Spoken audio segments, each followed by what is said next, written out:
everyone, it's River. I'm also known as I Love Gypsy 1234, and today I want to tell you about how I got my horse Honeybee.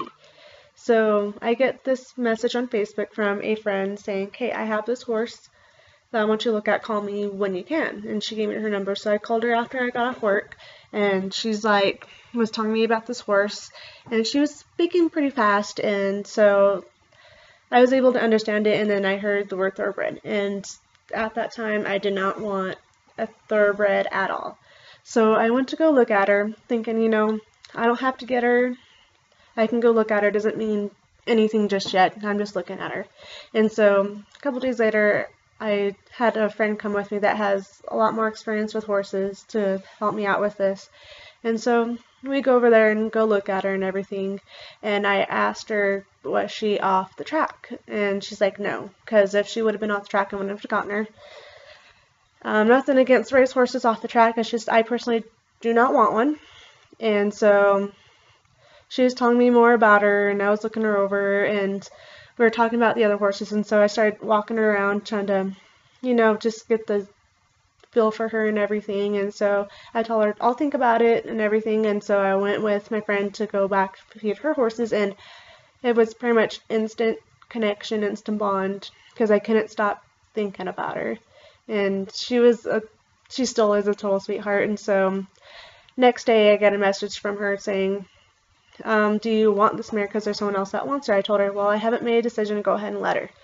And so get a message back from her saying the lady didn't want her, and then a couple hours later my friend's like, are you going to get her? I'm like, well, let me make sure that she still has her and everything. So I text her, and my friend's like, yeah, I still have her. I told her, well, I want her. So a couple days later I grab her and take her to her new home, which I keep her at a boarding facility right now until I can get a place of my own where I can keep her at that place. And so ever since then it's been history, and we just basically restarted her from the ground up, made her do groundwork and everything, and started riding her in the round pen. I just wanted to take her slow and not rush her, because she had a pretty rough past before I got her, including me. She's had 5 owners.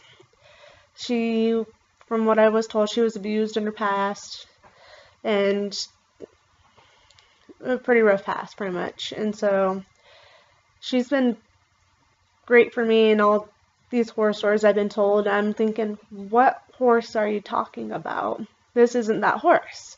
And so it'll be 2 years in July since I've had her, and we are currently up for Rookie of the Year for Southwest Barrels, and hopefully we'll know the results on that in March 2020 when we have the finals.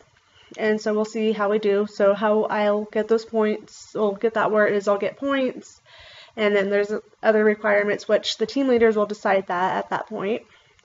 So hopefully we'll get it. Keep your fingers crossed. And I started her on the pattern of January of 2018, and I started taking her to the little local gymkhanas, and then she got hurt, and it'll be late July of 2017. She was pawing out the fence and got her foot stuck, and luckily she didn't hit any tendons, and then a month later she ripped that little flap off. It was a pretty nasty gash, but she's fine. And I have to say it was kind of like a blessing in disguise in a way, because it made me get a new farrier and get correctional shoeing done on her, which helped out a lot going to our first barrel, because I take her to the left barrel first. And so it's helped a lot. So I have to say it was kind of like that injury was kind of a blessing in disguise. It sucked that she was down for 3 months and couldn't compete, but I was able to do some light riding on her still, which was good. I had a vet check her over, and so that's like, just take it easy. That's all you can do. And so the month of October, the first guy, I took her down to Belen, New Mexico to get her first correctional shoeing, because I didn't know if there was a barrier up where I live that can do it, but he told me not to ride her at all the month of October, which sucked. It was hard. And so, when I went down there and I told him, I am riding her tomorrow. There's no ifs, ands, or buts about it. I'm riding her tomorrow. And he just was like, all right, just take it easy. And so I just rode her bareback because I didn't have anyone to ride with, and since she was down for a month, and I didn't really want to take her out on the trail by myself. And so riding her bareback she was happy, I was happy. And then a couple days later, I took her out on the trail again with a friend. And so ever since then, I started her back on the pattern and noticed major, major improvements. And my friend that boards with me, she's like, hey, I have one of our other friends. It's like, we have this farrier that we're using, try him out. He's coming out to shoe my horses, have him look at Honey. So I'm like, okay, I'll have him look at her, and now I use him, and which is nice. And he's helped her out quite a bit as well, and he knows what he does, he writes it down, which is really nice.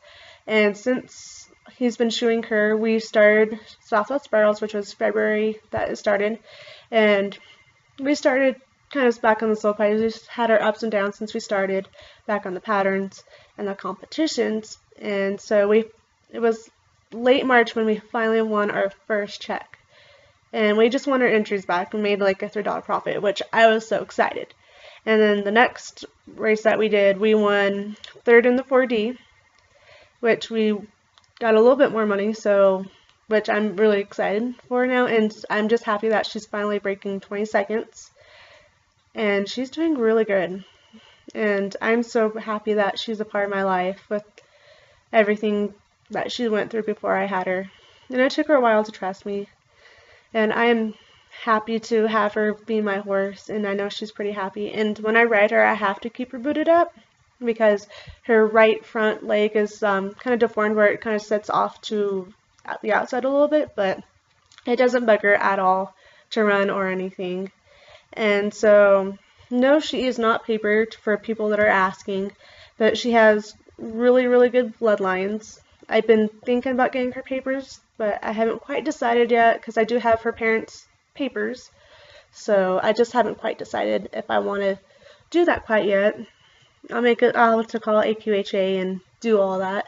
But yeah, this is basically the story. I have Honey, how I got her and everything. So I hope you enjoy it. Thanks for watching.